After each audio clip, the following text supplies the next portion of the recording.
You will find here in chapter 13 of the book of Proverbs several tips about finances, righteousness, and family life.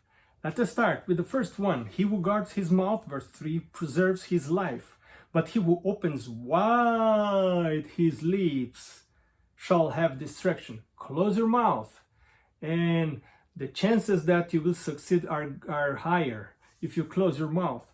Verse 4. Wealth is fruit of diligence.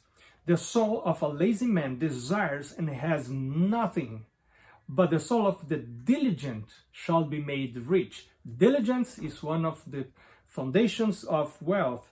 Then another one we find in verse 7, against ostentation. There is one who makes himself rich, yet has nothing, and one who makes himself poor, yet has great riches. So we have two suggestions here, two tips. One against ostentation, and the second one for humility. We must develop humility in the way we live. Then verse 11, the other one, right way to increase wealth. What is the right way to increase wealth? Wealth gained by dishonesty will be diminished, but he who gathers by labor will increase. So this is the right way to increase wealth, by labor. Try to work and to find works, to work 6 days, to rest 1 day, as the Lord commands us in the Bible. Verse 13 says, he who despises the word will be destroyed. So consider the word, put God's word in first place in your life. Put God first before all things, and then all other things will be added to you, says Jesus in Matthew 6:33.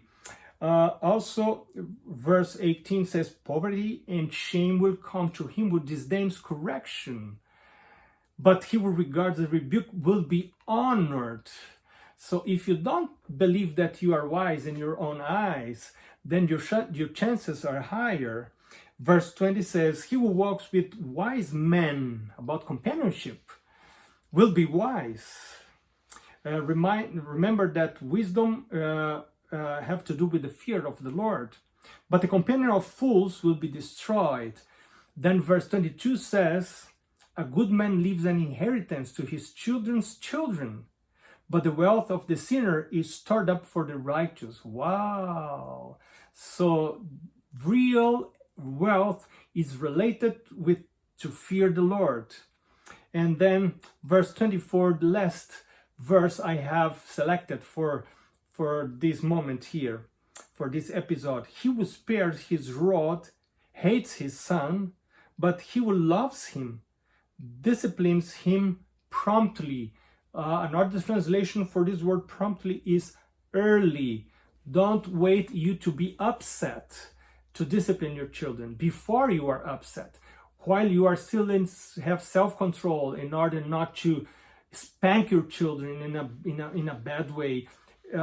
Decide to discipline your children not because you are upset, but because they have made something wrong. Then with God's love, with firmness, but with love, mingling justice and love, you go there, you pray with them, you talk to them, and very rarely you will need to use what Solomon is suggesting here, your rod or things like that. So may the Lord bless you as you follow his guidance to live a good life as he's proposing us in the book of Proverbs. Decide to be